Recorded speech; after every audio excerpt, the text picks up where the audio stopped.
Well, hi everybody, John Elzinga, and welcome back to It's a Great Day to Serve the Lord. And let me ask you a question. Are you a complainer? Do you constantly find things to complain about? Well, maybe you don't complain, but you grumble. It's a kind of the under your breath kind of snide comments about people or things or situations or politics or the lack of success or any kind of movement in your life. You just kind of grumble. Maybe you're never satisfied and it shows up. Things aren't going your way. Maybe you look around and certain people have it better than you. Maybe you're a manager or a leader at work or at church and you're never satisfied about the performance of the people that work for you or for your organization. Now, folks, grumbling apparently is no small matter. Philippians 2:14-15 says this: do everything without grumbling or complaining, or some scriptures say arguing, so that you may become blameless and pure, children of God without fault in a warped and crooked generation, a warped and crooked culture. Then you will shine among them like the stars in the sky.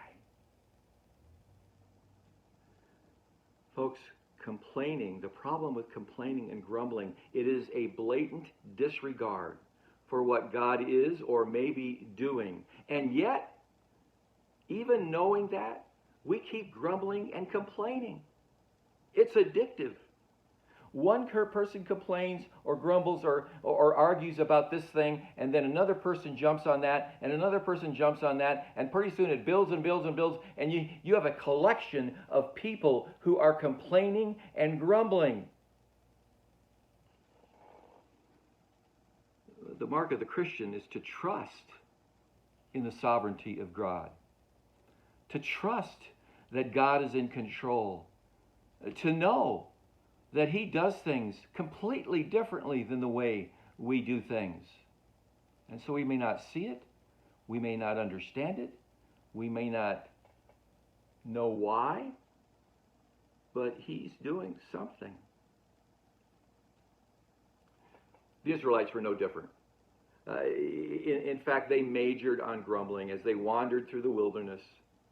They, in spite of God's constant, never-ending evidence that He is with them, that He is supplying them, that He is delivering them, that He is for them, they kept on complaining. Complain, complain, complain. It seems like it's one of the marks of our sinful human nature. You know, when Satan went to Eve and then eventually, compounding it to Adam, Satan says, hey, you're not good enough. You could be like God. You can be more. That is the beginning of complaining and arguing. Showing proof that you're not getting what you should be getting. There's something more for you that you should be getting that you don't have right now. So you could be like God. And they sinned, and their sin compounded and built throughout the entire universe. Jude 1:16 says, These people are grumblers and fault finders. They follow their own evil desires. They boast about themselves and flatter others for their own advantage. Translation: if things don't go their way or they don't get what they want, they complain and grumble about it. I have to confess, I'm an anxious guy, and anxious people like me often complain and grumble, moan and groan. And I have had times, and I have things that I have moaned and groaned about. You know, as you've heard before, I've lost everything. And God delivered. God delivered and sent some wonderful things after a while. But I complain and I grumble, why didn't He come through sooner? Why didn't He hear me sooner? Why did He let this happen? Why didn't He just come through to begin with. Do you complain? Do you grumble? Your house is nice, but it could be better. You got an okay car, but you really want another one. Your spouse is all right. You get along. Everything's kind of copacetic, but man, it could be better. It's too hot. It's too cold. This isn't happening. I'm not getting enough of this or that. Complaining and grumbling. Here's the problem.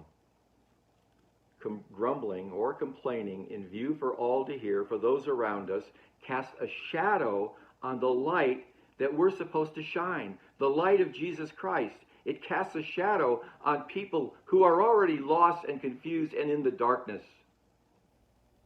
But we're supposed to shine, it says. We're supposed to be children of God without fault in a warped and crooked, messed up generation. And then we will shine among them like the stars in the sky. We have the light in this dark world. We have the light of Jesus Christ. This was prophesied to Israel, and in Isaiah 42, 6b and 7, it's talking about, first it's talking about Israel themselves, and then it says, you are to be a light for the Gentiles. Why? So that the eyes that are blind would be opened, that it'll free the captives that are in prison. And we're talking about prisoners of their heart, prisoners of their soul, prisoners of the lost generation, to release from the dungeon those who sit in darkness, which is everyone without Jesus Christ. And we know the love of Jesus Christ. He is the light of the world, and we are to shine His light through us. Matthew 5:14 to 16 says, you are the light of the world. A town built on a hill cannot be hidden. Neither do people light a lamp and put it under a bowl. Instead, they put it on a stand, and it gives light to everyone around, everyone in the house.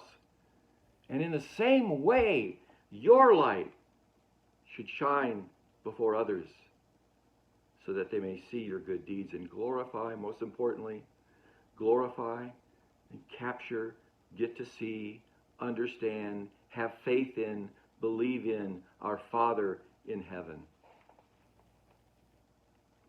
My friends, and I'm talking to myself as well here, complaining and grumbling casts a shadow on the light that we're supposed to shine. And it puts the light under a bushel, under a bowl, and let's just say it covers up the very light we're supposed to be shining.